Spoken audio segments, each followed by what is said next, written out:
Today we're jumping into how I light and composite inside Blender Octane step by step using the exact workflow I use every single day.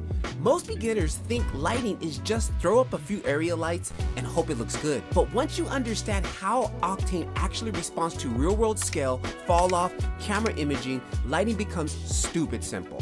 So here's the plan. I'm going to light a simple sphere setup from scratch, show you the exact camera and imager settings I use, and then we'll jump right into Octane's Composite to finish it off, all inside of Blender.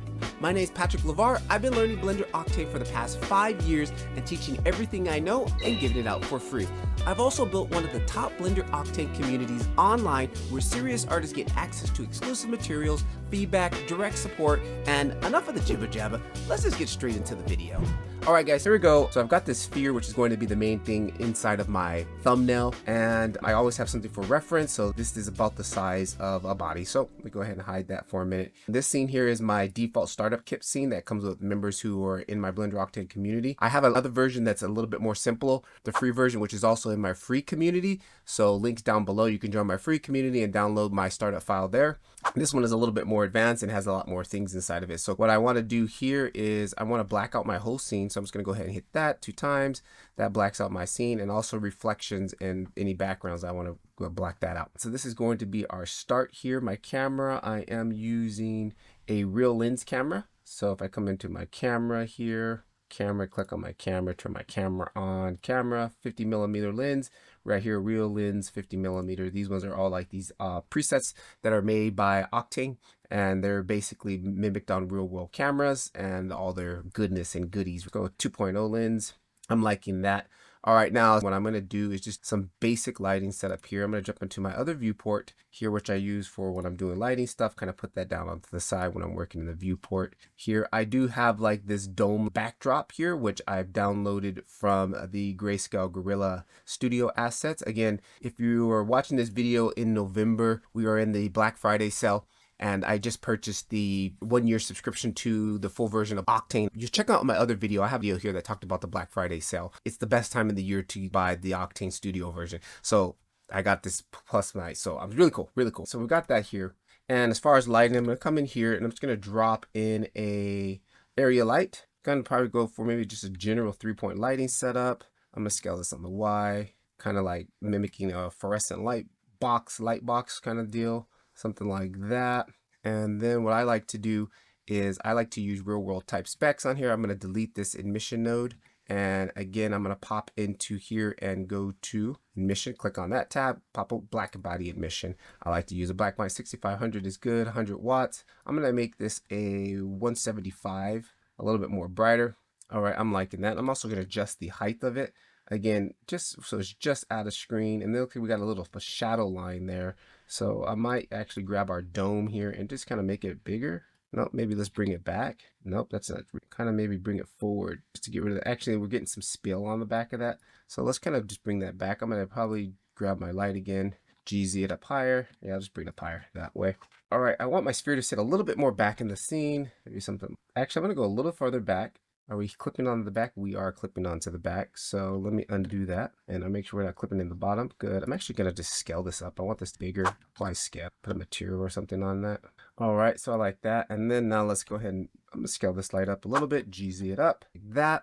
All right. That's looking good. We do have some material missing. I'll get to that in a minute here.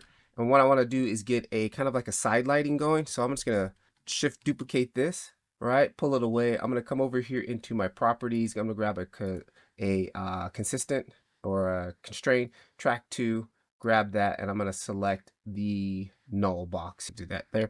Grab this to the side, and it's just going to allow me to position this and not have to worry about it not pointing at where it'd be pointing. So kind of, we already got there something kind of interesting happening, right? I like that. That's looking nice and clean. And then I'm gonna grab one more, shift duplicate, and this one's gonna be kind of like more of a back rim light. So kind of maybe something like that. I'm gonna make this one way smaller. And then we're getting some spill on this backdrop here. So to do that, I'm gonna do a little bit of light mixing. Check it out. This light here, I'm gonna give it an ID of 2. Light here, we can see my light pass ID of 2.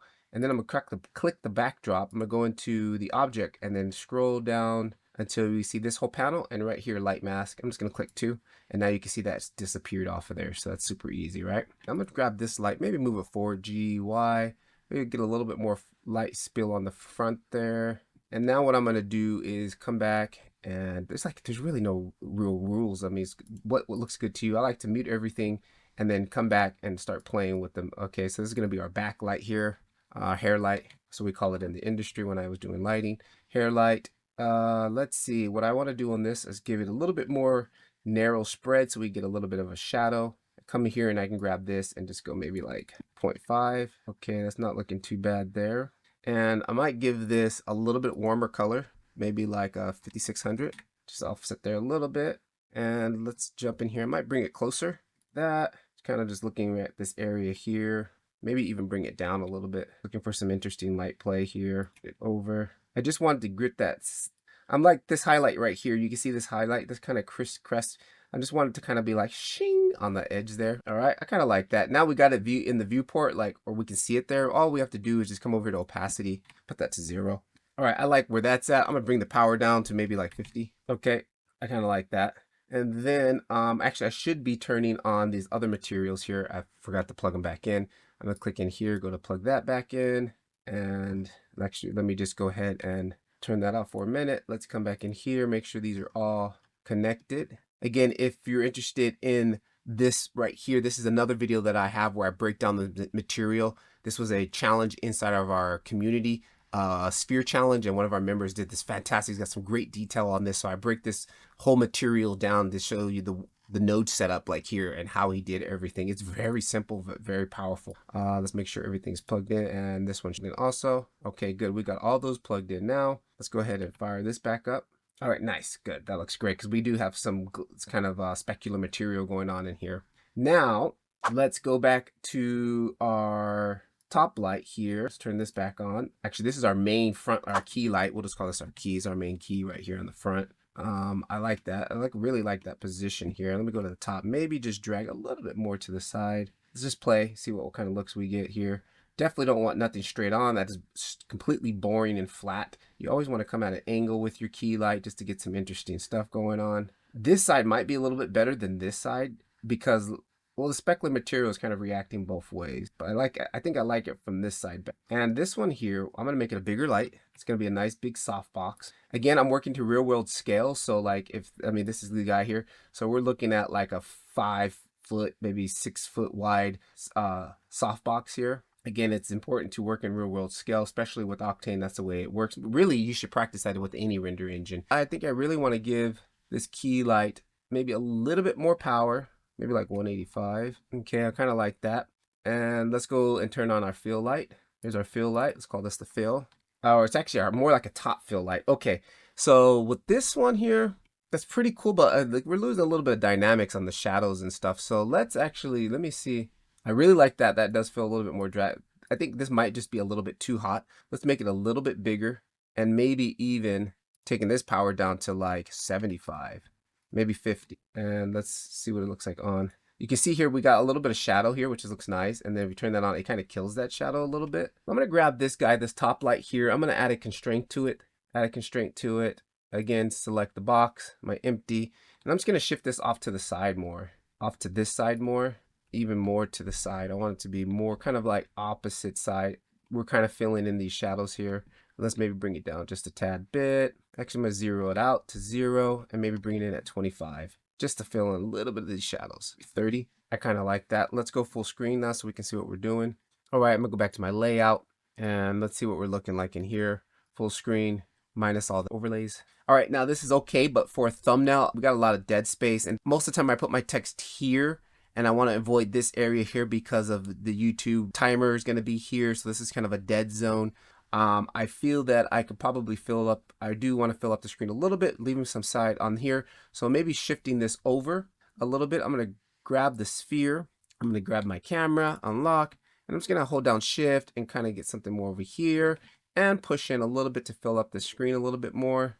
Kind of something like that. That's going to give me some text room on that side there. And I'm kind of liking that. Then the rest I can do a lot more in post. I'm going to go ahead and save that and do a quick render out and see what this is going to look like. All right, so render settings. I'm going to come in here. I'm going to go maybe 800 samples, specular 12. Okay, I'm going to leave that GI clamp as at 10. I like where that's at. Specular 8, scatter 8. That's fine for now. And everything else, I do have adaptive sampling on, but this sample is not, this render is not going to be too crazy as far as things go. As far as setting up my composite stuff, I do have a denoiser set up right here, a denoising pass. But for right now, let's just go ahead and render this and see what it looks like. All right, here's our render results. That actually looks really nice. If anything, I'm going to add a texture to this background just so we can get a little bit more depth in there in this to make it a little bit more interesting. And I think I've got the perfect material to throw on that here. Hey guys, if you're new here and you want to learn Blender Octane, I got a free 101 guide that will help you get up to date, started with Blender Octane for free. Links down in the description. If I jump into my shading tab here, we'll go ahead and jump into the camera. Let's come in here, fire this up. I'm going to go into